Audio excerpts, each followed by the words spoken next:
Ito na ha, ang part 5 ng video ni Saldico. Talagang tinumbok na rito ha. Talagang pinilit na mag-insert. Ngayon, katakot-takot na kahihiyan ng inabot ng Pangulo ng Bansa. Hindi lang sa Pilipinas kasi nabalita na siya sa iba't ibang bansa. Ngayon, ito yung part 5. Diyos ko Marimar.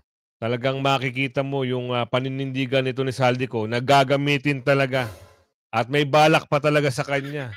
Hindi natin patatagalin na. Oo. Gusto ko yung malaman yung maintindihan nyo kung ano yung laman ng video na ito. Pasok. Administrasyon na ako ay isang terorista sa loob at labas ng Pilipinas. Nako. Para mailibing ako kasama ang katotohanan kahit saan man ako pumunta. Sinabi na agad sa akin ni Speaker Romualdez na kailangan ko makapag-deliver ng 2 billion pesos kada buwan. Ano? Pakiulit. 2 billion pesos kada buwan. Meron kang kota? Imagine, 2 billion kada buwan ang kota ng mama para i-deliver. Kanino? Kay Bongit, ang nababanggit na pangalan dito. Ang takaw nyo sa pera. Para sa pagdi-deliver ng male-maletang pera patungo sa bahay ni Speaker. Ang sinabi mismo ni Speaker Martin sa akin na hati sila ni Pangulong Marcos sa perang yon. Para gamitin bilang bagsakan at imbakan ng pera mula sa mga SOP, collection at deliveries na para sa Pangulo. Huwag mo akong pigilan sa mga insertions ko. Huwag ka nang makialam sa budget. Grabe, no? Ang gusto niya ng 50 billion pesos na insertion. Ngunit ang sagot ng Pangulo, humingi ka ng bago or dagdag na insertions. Matakaw sa pera. Ibang klase. Magandang araw po sa inyong lahat. Bago ko ipagpatuloy ang aking paliwanag, nais ko munang magpasalamat sa inyo. Maraming salamat sa inyong bukas na isipan, sa inyong pasensya, at sa pagtanggap ninyo sa mga impormasyong aking ibinabahagi. Alam kong hindi madali ang mga paksang ito. Mabibigat at mahirap tanggapin. Hindi po ako makauwi dahil malaki ang banta sa buhay ko. Ngayon naman, ay meron kaming natanggap na balita. Na ano? Papalabasin ng administrasyon na ako ay isang terorista sa loob at labas ng Pilipinas. Grabe, ano? Para mailibing ako kasama ang katotohanan kahit saan man ako pumunta. Pero mahalagang malaman ng taong bayan ang katotohanan. Muli, taos-puso akong nagpapasalamat sa inyong pakikinig. Una po sa lahat, sinasabi ng ICI at ni Henry Alcantara na 21 billion pesos daw ang napunta sa akin. Hindi po totoo yun. Wala akong natanggap na ganyang halaga. Ang totoo, mula 2022 hanggang 2025, ang kabuuang pera na dumaan sa akin para ibigay kay Pangulong Bongbong Marcos at kay dating Speaker Martin Romualdez ay umabot sa 56 billion pesos at hiwalay pa dyan ang 100 billion pesos insertion ng Pangulo sa 2025 budget. Pati na rin ang 97 billion pesos flood control insertion na inilagay sa NEP ng 2026 national budget. Balikan natin kung paano ito nagsimula. Noong 2022, kakaupo ko pa lang bilang chairman ng House Committee on Appropriations, sinabi na agad sa akin ni Speaker Romualdez na kailangan ko makapag-deliver ng 2 billion pesos kada buwan. Makalipas ang ilang araw, tumawag sa akin si Yusek Bernardo. Sabi niya, kailangan ng tulong ng Bulacan sa problema nila sa baha.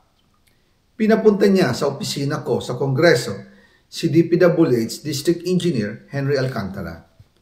Sa naging meeting namin ni Alcantara, siya mismo ang nag-offer kung paano ang hatian sa mga proyekto ng DPWH. 22% para kay Speaker Romualdez, 2% para kay Yusek Bernardo at 1% para sa kanya. Doon po nagsimula ang tinatawag nilang deliveries. Ang sistema po ay ganito. Ang mga tao ni Henry Alcantara ay nakikipag-ugnayan sa mga tao ko na sina Paul Estrada at Mark Tiksay. Sila ang tumatanggap na pera mula sa mga tao ni Alcantara. Minsan sa bahay ko sa Valle Verde, minsan naman sa BGC parking. Pagkatapos nilang makuha ang pera, sila Mark at Paul naman ang nag-aayos o nakikipag-coordinate sa tauhan ni Speaker Martin Romualdez na si Jocelyn Sereño para sa pagdi-deliver ng male-maletang pera patungo sa bahay ni Speaker. Una, sa North Forbes Park sa McKinley Drive at nang lumipat siya sa number 14 Nara Street, South Forbes Park. Gusto ko pong linawin, hindi ako nakikialam sa mismong proseso ng paghatid. Dumaan lang po sa akin ang pera na agad dinideliver kay Speaker Romualdez. Ako lang po ang nagko-confirm sa text kay Speaker kapag nadala na ang pera sa bahay niya. At lahat ng ito, mula sa unang utos noong 2022 hanggang sa huling delivery noong 2025. Umabot sa mahigit 55 billion pesos plus ang naihatid sa bahay ni dating Speaker Martin Romualdez. Madalas hindi nabubuo ang hinihinging 2 billion pesos bawat buwan ni Speaker, kaya iyan ang final total. Ang sinabi mismo ni Speaker Martin sa akin na hati sila ni Pangulong Marcos sa perang yon. Ang listahan ng mga deliveries na ito, kung kailan, magkano, at saan dinala, ilalabas ko po kasabay ng video na ito. Yan. Noong November 2024, habang nasa proseso kami ng pagtatalakay ng budget, nakipag-meeting sa amin ni Speaker Martin si Yusek Jojo Cadiz. Sabi niya, masama raw ang loob ni Pangulong Marcos, wala raw siyang natatanggap na remittance. At dahil laging napapagalitan si Speaker Martin ng Pangulo mula September hanggang November, inutusan niya ako na mag-deliver ng 1 billion pesos para kay BBM. Ayon pa kay Yusek Jojo, nang ipaalam niya ito sa Pangulo, ang utos sa kanya ng Pangulo ay mag-ingat at siguraduhin si Yusek Jojo lang ang maghahatid.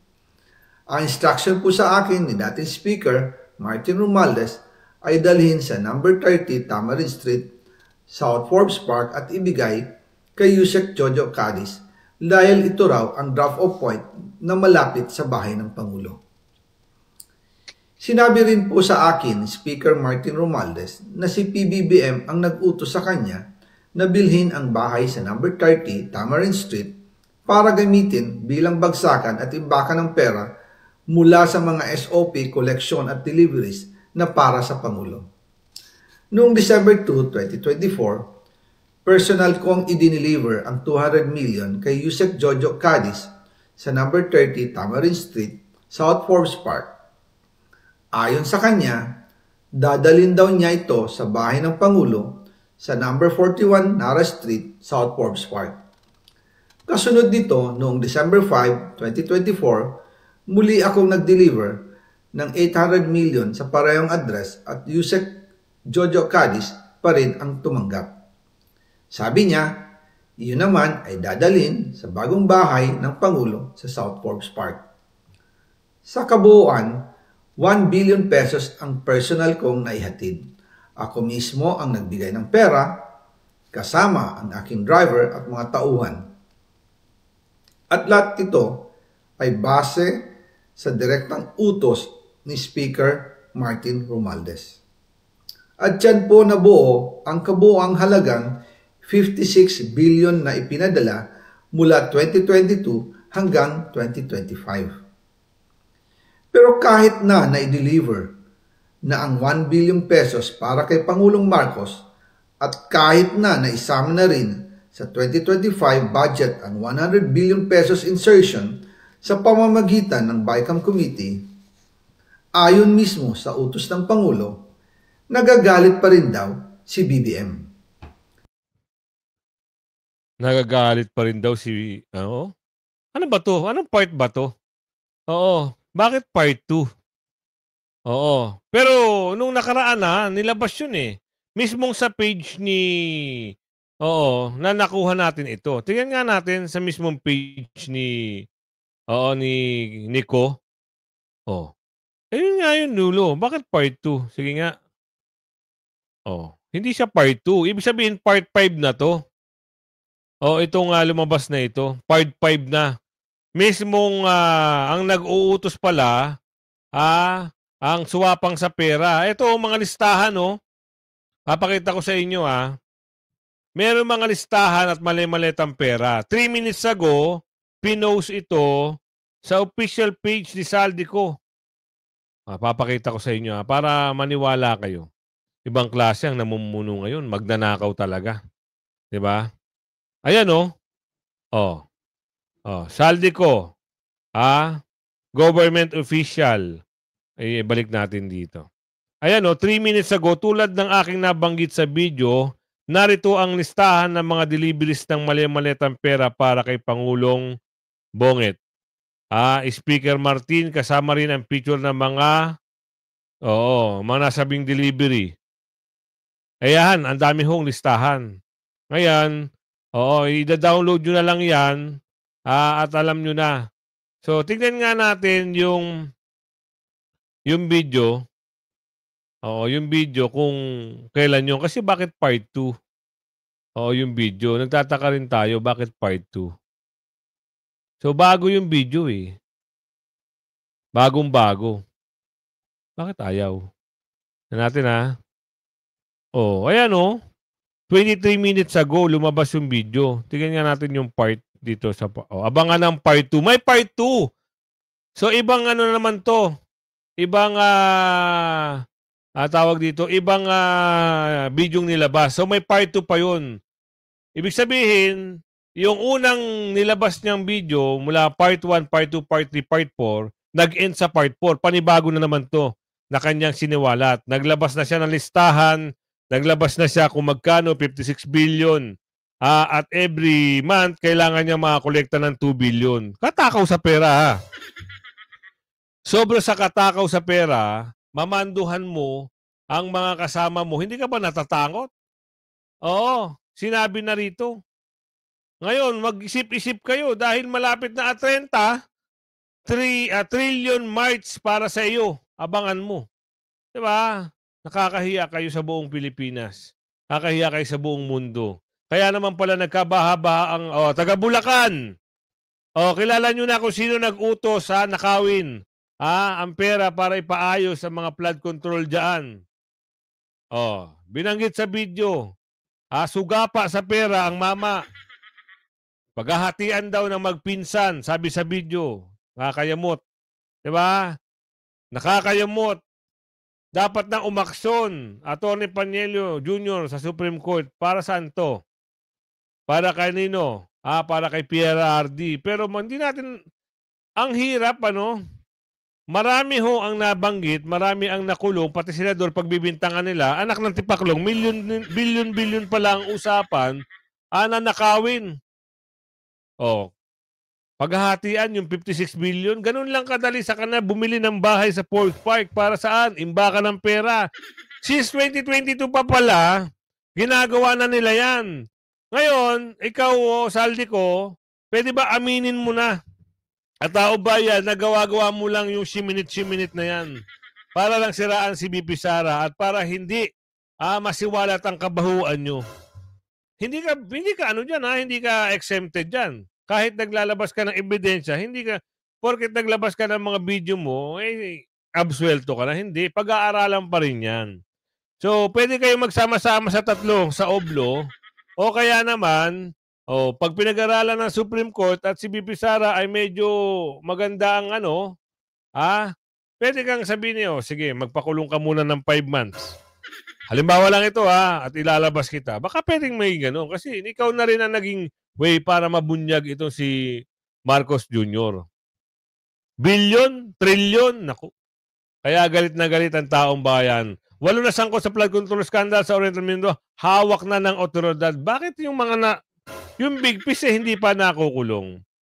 'Di ba? Ngayon malapit ka na.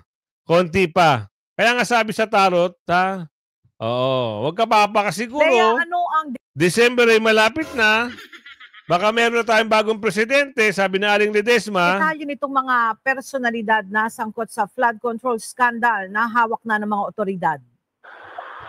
Magandang tanghali sa iyo, Ella. Sumuko nga sa Criminal Investigation and Detection Group si dating Lima Ropa DPWH Regional Director Gerald Pacanan at sinunda naman ito ng pagkaka-aresto din ng CIDG sa 6 na iba pa. Bibilangan ito, Ella, ni Jean Ryan Altea, ang dating Assistant Regional Director ng DPWH, Ruben Santos Jr., ang Assistant Director, Dominic Serrano, ang Chief Construction Division, Felizardo Casulo, Project Engineer 3, Juliet Cabungan Calvo, ang Material Engineer ng DPWH sa Mimaropa, at Lerma Caico, ang Accountant 4 ng Bidding and Awards Committee. Habang naaresto din, Ella, ng National Bureau of Investigation, ang OIC Chief ng Quality Assurance and Hydrology Division ng DPWH na si Dennis Abagon. Ayon kay DILG Secretary John Vic Rimulya, nagpapatuloy ang ginagawang paghahanap sa 8 iba pang akusado. Aniya, 4 sa mga ito ang natukoy na nakalabas na ng bansa, kung saan isa ang nasa New Zealand, isang nasa New York, at isang nasa Jordan na nakipag-ugnayan na daw sa embassy ng Pilipinas doon upang sumuko. Habang hindi naman matukoy ng mga otoridad o ng pamahalaan kung nasa ang bansa si Saldico na aniya'y posibleng gumagamit ng ibang pasaporte. Babala ni SILG sa mga nagtatagong akusado, nahahalugugin nila ang bawat sulok ng bansa para matagpuan ang mga ito. Hindi Kawawa ho. Itong mga kontraktor, itong mga nagtatrabaho sa DPWH. Bakit? Oo, sila ho ang napagbuntungan para lang merong pantakip sa issue, pantakip sa mga nabubulgar ni Saldico. Sila ang magsasaper, samantalang itong mama, sobra pala ang pangungurakot at pandudurobo. Diba? Isipin nyo Oo, inutos, pero ang nagsasaper yung mga taga-DPWH at yung ibang kontraktor. Kasi pag hindi naman susundin ng mga kontraktor yan at mga DPWH, pagagalitan din sila eh. So naging ano lang sila, ano tawag doon? Naging kasangkapan sila para gawin at may sakatuparan ng pagnanakaw. Ano ngayon masasabi nyo? Diba? Totoo sa totoo lahat yung sinasabi ni Saldico eh. Totoo. Matakaw sa pera. Kaya naman pala gustong-gusto talaga, gustong-gusto talaga na manalo, yan pala ang balak ng mama. Nakawin ang kaba ng bayan. 'Di ba? Ano pa? Ano pa, Saldico, ang ibubunyag mo? Sana naman, ilabas na talaga. At sana naman, maintindihan na yan ng mga, nakaupong Chief PNP, Chief Commanding General o Chief of Staff. Dapat alam nyo na kung ano yung mga galawan. Live stream, ano to? Yung mga ipapa-aresto. BBM nasa narco list. Dati pa yan. Pero totoo yan. Pangalan ng mga big shot na kontratista. Ito. Pasok natin to. Pangalan kasi naglabas na si Saldico ng di ba? Ng listahan. So, ano yung magiging ano rito? Baka ipapatawag ba to? Nagtatanong lang kami, Hindi po kayo nagulat po sa mga binanggit po ng mga pangalan. Kasi sa mga Senado po, nabanggit na po yung pangalan ni former Senator Bong Revilla, si Senator Jinggoy, si former Senator Nancy Binay. Tapos sa Kongreso nga, umabot na po sa pangalan po ni Martin Romualdez. Pero si Zaldi pa lang at saka si Martin. You don't expect more names po, lalo na in Congress or sa Senado, na mailalabas? Sana talagang ilabas lahat dahil alam naman natin yung mga big shot dyan sa Congress, yung mga deputy speaker, marami sa kanila ay talagang contractor. Okay. Hindi naman contractor ang ating mga senador, sina Bong Revilla. Chairman kasi siya ng infrastructure ng public works, sina Jinggoy, nasa defense naman yan at sa kung saan-saan. Abay, hindi ko sila pinagtatanggol. Kaya lang, bakit parang pinipili lang yung mga tinuturo samantalang yung malalaki na kontratista talaga na in your face, na direkta, bakit hindi sila yung unahin? Alam naman natin dyan sa Congress, ang dami-daming big time na contractor talaga. Yung sinasabi po na iimbestigahan rin ng DOJ kasi yung kapwa niyo senador ngayon, si Senator Mark Villar na dating DPWH secretary. Tinatanong nga natin, yung may ambag din siya bilang bilang secretary ng former secretary ng DPWH. Pero ngayon sinasabi nga meron daw natanggap na ulat na konektado umano ito sa isang contractor din. So ito, yung mga Villar naman ang gustong isalang. So, alam natin talagang yung mga bilyar, mga big time developer talaga yan, hindi mapagkakaila, kaya nila mag-construct. Gumagawa nga sila ng kalsada sa sariling gastos nila. Pero hindi ko alam, syempre DPWH secretary rin siya. Ang gulo-gulo na, masalimuot na talaga masyado yung kwento ngayon. Ang akin lamang, sana yung investigasyon maging patas. Nakakagulat naman kasi, bakit yung mga senador at yung ilang mga tinutukay, katulad ni Saldico, wala pang 2 oras, may summons na mula sa DOJ. Ayun. Bakit gulatan? Samantalang yung mga nabanggit nung unang hearing pa lamang nung nakaraan na buwan. Hanggang ngayon, libreng-libre sa kalsada. Ayan, namamasyal sa Spain, ang balita kay Saldi. Bakit ganon? Tapos si Diskaya, di natin alam. Palipat-lipat kung mag-witness ba yan o kung ano. Kaya nalilito kami kung bakit ganito yung sistema. Parang talagang pinupunteriya yung iba, pinupolitika yung ibang senador, yung ibang kongresista nakakaligtas, yung ibang kontraktor na kinakailangan na isugpuin. Wala pa naman. Parang ang labo Parang ginamit sa politika. Yun ang paliwanag ni Ate Aming. 'Di ba? Pero isipin niyo mabuti yung lahat ng sinasabi ni Saldico, kung pagbabasihan niyo mula 2022, pwede na yun Pagkakataon nyo na yun, pwede nyo sampahan kagad ng impeachment yun 'Di ba? Kasi may video. Ngayon, ang hamon naman nila na kailangan umuwi ka dito at manumpa ka. Hindi pwede. May banta nga.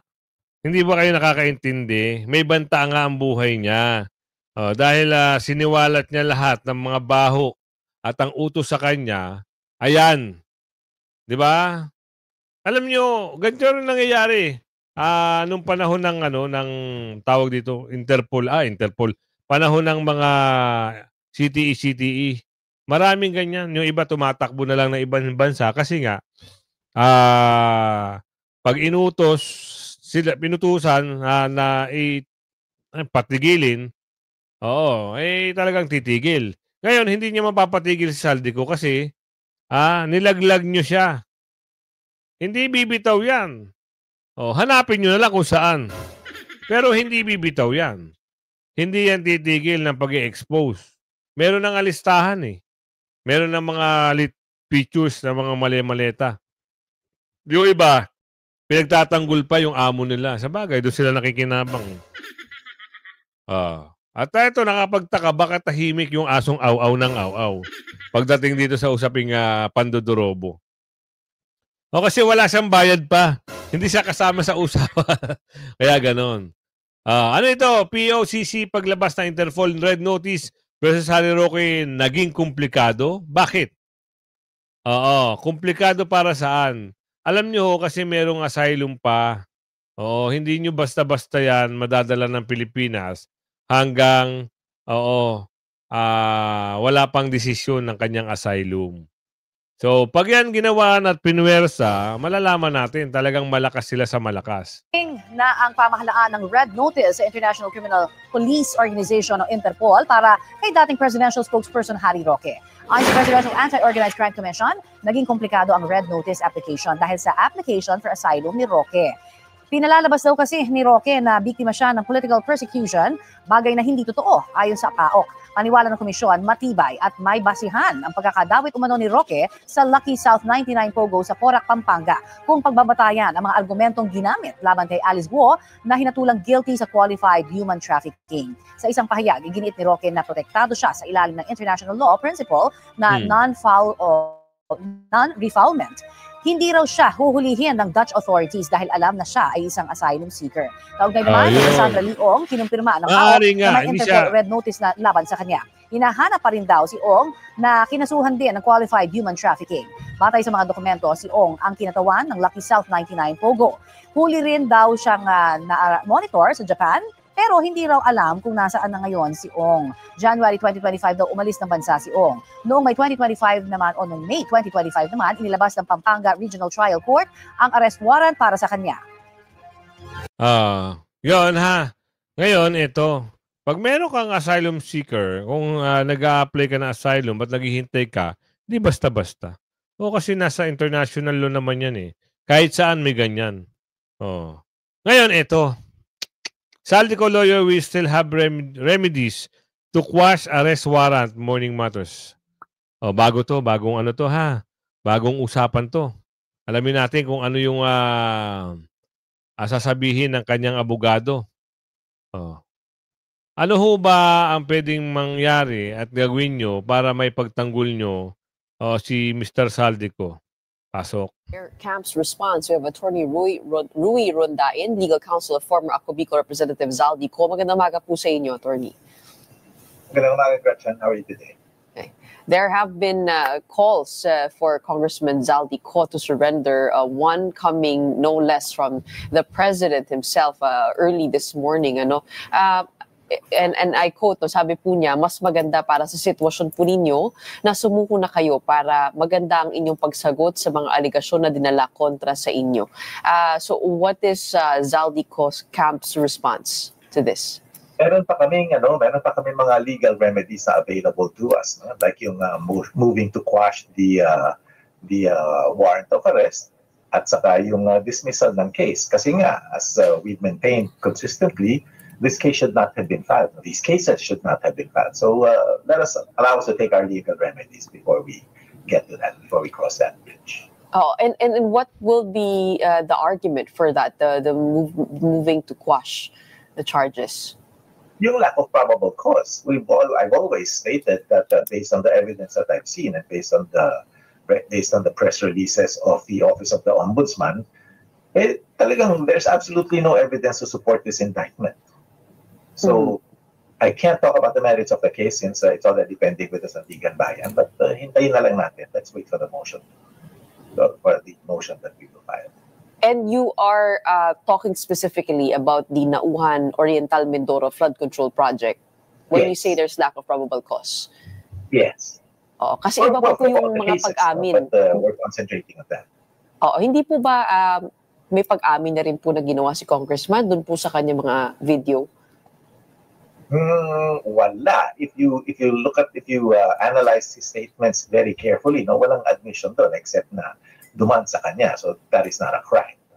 Or at least it's not the crime that he is charged with. But again, Gretchen, we have to be very careful. I really can't talk about the merits of the case anymore. Okay. Interior Secretary John Vic Remulla says they are already asking the Interpol to issue a red notice versus Zaldico. What is your next step on this? Almost all the countries are members of the Interpol.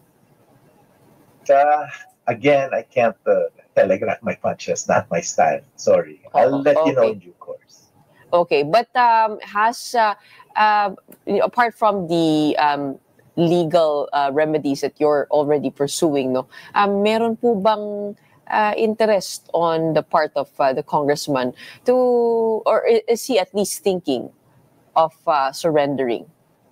Sure, that's always an option. Ang problem lang naman na kailangan i-address ng gobyerno is yung safety niya, because that's always been a great concern, that his safety is compromised. So if those concerns are addressed, then I see no reason why he can't or shouldn't agree to surrender. Okay. He's not afraid of facing the cases. He's afraid of getting killed. But if what would require for him to at least feel safe? Ano po ba ang mga condition? Has he laid that down? Meron po ba siyang, I mean, he has indicated interest in serving house arrest, to which several authorities have already said no way, no? Kasama na dyan si Congressman Toby Chanco. But for him to feel safe, meron po bang kondisyon yun? No. In the first place, Gretchen, that was a response I gave to Pinky Webb in response to a hypothetical question. Hindi niya condition yun. Because that's a legal remedy that he can request, that he can move the court for. So, sinagot ko na rin yung statement ni Congressman Tiangco na it's not up to him and it's not up to public to decide. It's not up to the public to decide whether or not he will be granted bail or house arrest. The cases have been filed before the courts, and it's the courts that decide, not public opinion. It's certainly not a sitting congressman. Although he can argue indefinitely that his life is in danger, so what would it take for him to come home? Like I said, that would be an attractive option for me if he were granted house arrest or if he were granted bail. But we're getting ahead of ourselves. No? Again, I haven't moved for anything. Again, I must emphasize that if these safety concerns are addressed, I would be the first one to recommend that he come home. Yan kung umabot ka sa video na iyon, alam nyo na kung bakit sinisiwalat lahat ni Saldico dahil merong banta sa kanya. Kaya ayaw rin niya umuwi At hindi rin mapipilit ng kanya abogado kung umuwi siya, na pauwin siya. Kaya yan hanggang sa muli Bye. Hanggang sa muli like and share. Bye-bye.